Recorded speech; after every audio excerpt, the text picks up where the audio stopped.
We live in a world where a crossover or even a collaboration between Marvel Comics and DC Comics seems impossible. But there was a time, decades in fact, where this was a reality. If you're not familiar with a crossover, it's when a character from one publisher meets one from another. These are the battles of the century, massive undertakings, and if it wasn't for one day in the mid-90s, we might not have Marvel around as we know it today. They still happen, just not with the big two in quite some time. So today, I'm excited to explore this storied history with you. Before we begin though, let me thank you for watching JL's Comics and pressing play. If you like videos like this, don't forget to hit the like button, and if you want, the subscribe button. I upload new comic book and superhero content weekly. Okay, with that out of the way, let's jump into our story. The 8th issue of Marvel Mystery Comics from June of 1940 featured a battle between Namor and the first Human Torch, and it was here, in the World War II era, the golden age of comic books, that comics established the idea of a shared universe. Competition followed suit a few short months later as DC published All-Star Comics number 3. It was cover dated winter 1940-41. Here, the JSA was created, which used characters from national periodicals and American publications. National and All-American, separate editorial imprints, shared the unofficial DC label due to joint publishing and distribution. So that's how it gets that designation. There was a time during the Silver Age when Frederick Wortham's assault on the comic book industry left it ravaged and so barely profitable that Marvel's distributor went out of business, and they were forced to go with national periodicals, DC. For more on this, see my How DC Saved Marvel video in this very same history series. Over the following years, DC and Marvel would maintain a friendly rivalry of sorts, taking amicable jabs at each other, yet still remaining respectful, as you can see in Stan Lee's response here to a fan in a very early issue of Spider-Man. As Marvel climbed from an 8-title-a-month publisher to an industry leader, Stan published a bullpen bulletin calling out the other brands that tried to copy Marvel's style with their own watered-down version. DC quickly replied in Adventure Comics 350, and it continued back and forth, amusingly enough. We then had 1967's Not Brand Ech, even though Stan in a fan response said Brand Ech refers to all brands outside of Marvel. This satirical series specifically spoofed DC, despite what Stan said. DC shot back with things like the Inferior Five, but these were still not crossovers yet. The companies were acknowledging each other and spoofing without collaboration. They took it a step further in the pages of Avengers and Justice League with the creation of Squadron Sinister in Avengers 69 and 70, which in 2003's Justice League Companion we learned that Roy Thomas created the team to riff on the Justice League. Dr. Spectrum was a pastiche of Green Lantern, Hyperion of Superman, Nighthawk of Batman, and Wizard of the Flash. The idea of multiple universes existing simultaneously were represented in the Flash of Two Worlds story from 1961, and even in Justice League of America 75 when Black Canary travels to Earth 2 from Earth 1 in 1969. Actually became so many Earths and so many crossovers happening in DC continuity that there eventually became a crisis on all the Infinite Earths. So Black Canary in issue 75 was in 69. It was in 71 that Jack Kirby's Mr. Miracle hit shelves, featuring a harsh, brutal take on Stan himself. Kirby had left Marvel for DC after some disagreement that I'll save for another video. In 1972, through the Weens, Jerry Conway and Steve Englehart, Marvel and DC subtly included each other's characters in a few issues, using the Rutland, Vermont Halloween Parade as the setting and the reason for the costumed attendees. Steve Englehart commented on the Rutland Parade issues. He said, "After my time in Rutland, I got together with 2 other attendees, writers, and we co-plotted the first intercompany crossover story event. I had my firstborn series, The Beast. They had Marvel's Thor and DC's Justice League of America. Our combined story involved us 3 and the JLA writer's wife at the Halloween event, where our heroes and villains were also in attendance. Since this was not officially sanctioned by the 2 companies involved, we made sure that the stories dovetailed neatly, but could never refer to the other company's books. We'd pass off stage in one book and move on stage in another, and so would the superheroic, so that each comic stood on its own and also told a larger story. In those days, we Marvel writers had absolute creative freedom. That was unofficial and unsanctioned. What was the first official one? Well, that came next. The first Wizard of Oz Treasury was the first official DC and Marvel collaboration. Roy Thomas was a longtime friend of Oz, both the movies and the Ozma books, and so Stan decided, after years of pushing from Roy, to do an Oz book. Shortly after the project was underway, Stan Lee spoke to DC's editor, Carmine Infantino, who also said that they had an adaptation in the works, and it was quickly decided that they should work together on the project. Roy Thomas scripted a faithful adaptation of Dorothy's adventure down the Yellow Brick Road, while John Buscema's artwork depicted the land of Oz in great detail, and according to Thomas in a letter in Oz Wonderland Wars, it was all done from photographic memory, making it all the more impressive. The first time the characters themselves ever crossed those elusive boundaries between worlds was in 1976 in a giant-sized Treasury book called Superman vs. the Amazing Spiderman. This would be their second co-publishing effort. A rather uneven pairing if you ask me, but Spider-Man was irradiated by the power of a red sun, and then it was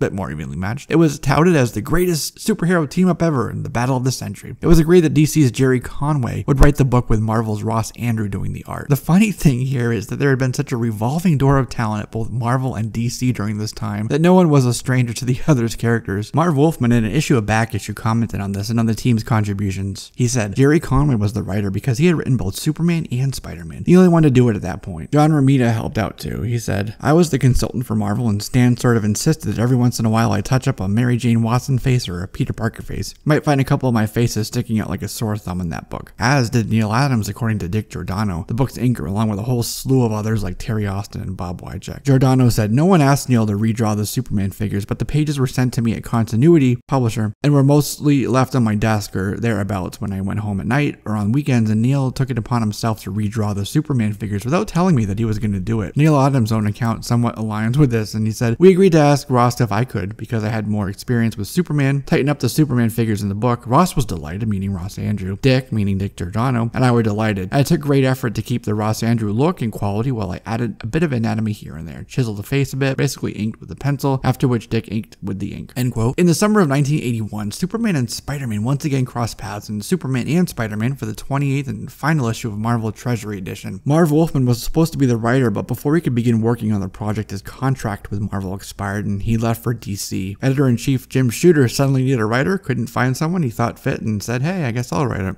In DC Special Series number 21 from the fall of 81, Batman battled the Incredible Hulk, marking it the third crossover between companies, but the last of the tabloid size. So then when Chris Claremont and Walt Simonson pitted the Teen Titans and the X-Men together in 1982, the book had a more traditional comic book dimensions and size. Following the success of this and the previous Spider-Man and Superman team-ups, the two companies contracted to do several more crossovers. One company would produce and the other would distribute. The two appointed editors were, according to the contract, to agree on mutually acceptable modifications. And this is where the idea of the JLA Avengers crossover was born, and I'll touch on that more in a moment. This is also where the company crossovers were dropped. A new Teen Titans X-Men crossover sequel that Perez wanted to draw was scrapped as well. Most people blame this on Shooter himself, but it very well could have been, the suits up above. In 1986, its confluence of creations was designated Crossover Earth by DC Comics and Earth 7642 by Marvel Comics in their respective indices and handbooks. In 2005, Marvel designated the Amalgam universe Earth 9602. What's Amalgam? Well, we're getting to that right now. Because of the animosity between DC and Shooter, there were no collaborations until 1994's Batman Punisher Lake of Fire. And it wouldn't be until 1996 that their entire universes would collide. Not just crossover, but full-on worlds would collide at the whim of celestial gods, and entirely new characters were to be created. A little backstory here. 1996 was a tumultuous time in the comic book industry. Where 1993 was the zenith of the industry, 1996 was the nadir. Facing stiff independent competition from like Image and Valiant, and with bankruptcy a stark reality for Marvel, the big two needed to generate sales, a financial shot in the arm, if you will, and really fast. Breaking Batman's back, unleashing carnage on New York, and killing Superman had done just that, but those are one-trick ponies. They couldn't return to that well a second time, especially after readers felt snubbed that Batman healed, and spoiler alert, Superman came back from apparent death at the hands of Doomsday. DC's editor Mike Carlin and Marvel executive editor Mark Gruenwald were pretty good friends, and ultimately were the two that made the entire Marvel vs. DC event happen. It was these two who brought in Peter David and Ron Mars, who fleshed out the stories, but it was all secret. They'd meet at a restaurant or Gruenwald's apartment, not the bullpens and definitely not the offices. Peter David commented on this time, "It was easily one of the most entertaining creative days of my entire career because it was the four of us who were essentially all grown-up fanboys actually being able to bring to life the fundamental concept of, well, what happens if Superman fights Spider-Man? These are the kind of battles we've been wondering about and debating with our friends about all for years growing up, and it happened on that day. We were essentially indulging in a wish fulfillment. What they created was an entirely new, merged world where the greatest heroes from both worlds could meet in battle, settling their in-story grievances and settling decades-long debates that raged in schoolyards and shops and bedroom floors for decades. There was the main DC versus Marvel and Marvel vs. DC miniseries, an entire imprint called Amalgam Comics that was created for this massive undertaking. In between the two volumes of Amalgam, published a year apart, came DC Marvel All Access and Unlimited Access, which featured even more of these amalgamated creations. Tom Brevoort had an interesting point to make about this. Amalgam wasn't the original name. Amalgam was the name that got settled on because they couldn't get trademark clearance on the original name. The original name of both Amalgam and the Access character was going to be Rival. It was going to be Rival Comics. And here's an extra quote from Ron Mars. Issue 3 had all the good fights. It had all the big ones. It had the 5 fights that were going to be voted on by the fans. And who doesn't want to write Batman fighting Captain America and Hulk fighting Superman? To me, all the fights were cool, but the big deal ones were even cooler. The big deal ones were the fan votes. In the fan votes, Marvel received more votes than DC, and so they were allowed to win 3 of the 5 battles that would be deciding the outcome. The fan voting was really to help out both the publishers and retailers, and the official ballots were part of a free preview comic sent out to shops, but Mars had to draw out both outcomes depending on who the winner would be, as the voting didn't close until New Year's Eve of 1995 when the votes were flowing back into the mail, so they were still awaiting a final tally.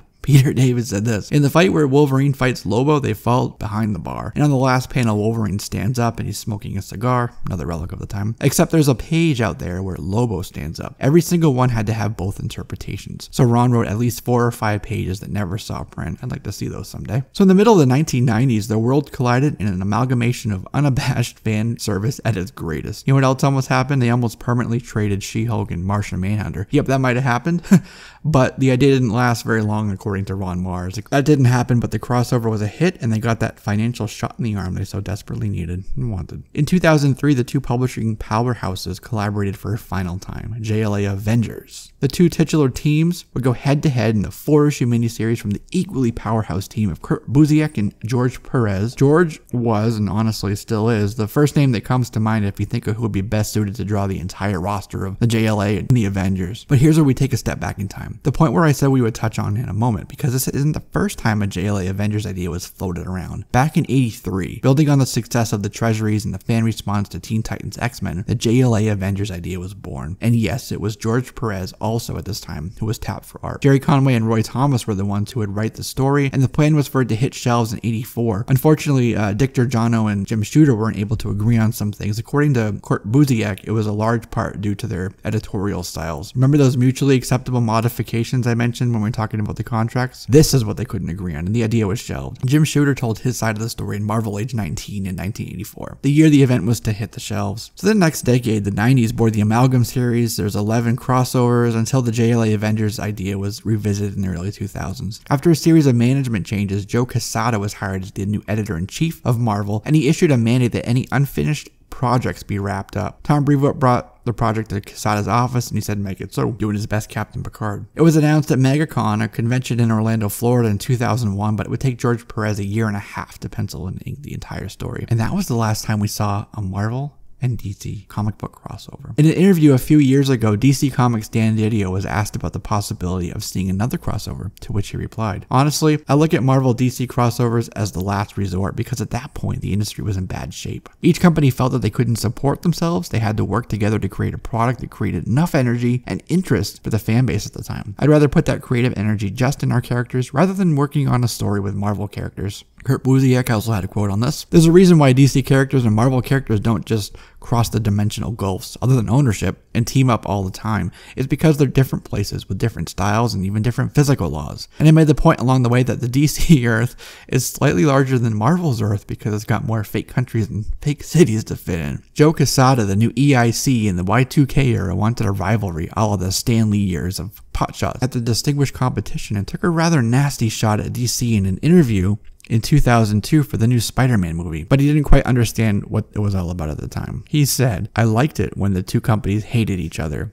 It made it better for the fans, you know. If you like DC, then you hated Marvel. If you like Marvel, then you hated DC. And what the F is DC anyway? They're better off calling it AOL Comics. At least people know what AOL is. I mean, they have Batman and Superman, and they don't know what to do with them." DC's president and publisher at the time, Paul Levitt, declined to comment on Quesada's shot across the bow, but it was clear they weren't happy, as it was the last time the two companies crossed over. And is there still a rivalry? Consider this quote from Kevin Feige, head of the MCU himself. "There's not really a rivalry. The rivalry is much more amongst the press, I think. Jeff Johns is a very good friend of mine. That said, since DC is owned by Warner and Marvel owned by Disney and the complicated nature of ownership and what ownership of said properties entail, it's highly unlikely that we'll get another crossover from the big two. If we did though, who would you like to see battle? Go ahead and leave me your answer in the comment section below. Did I miss something you feel is important? Have a question or an idea for a future history video? Let me know in the comments or tweet at ComicsJLS and I'll add it to the list. I'll leave you with this quote from Stan Lee himself when asked about the potential for a film crossover. Well, you know, that would be really terrific. We did a Spider-Man vs. Superman comic book years ago, a big giant-sized book which sold really well, and I had Spider-Man win. I don't think there will ever be a movie like that, only because of the lawyers and the businessmen and the contracts. They'd never be able to figure out who gets what and whose names come first. But if they ever could do it, man, I think everybody would want to see that. And that, my friends, is a quote from Stan Lee. As always, thanks for watching, subscribing, and I will see you in the next video.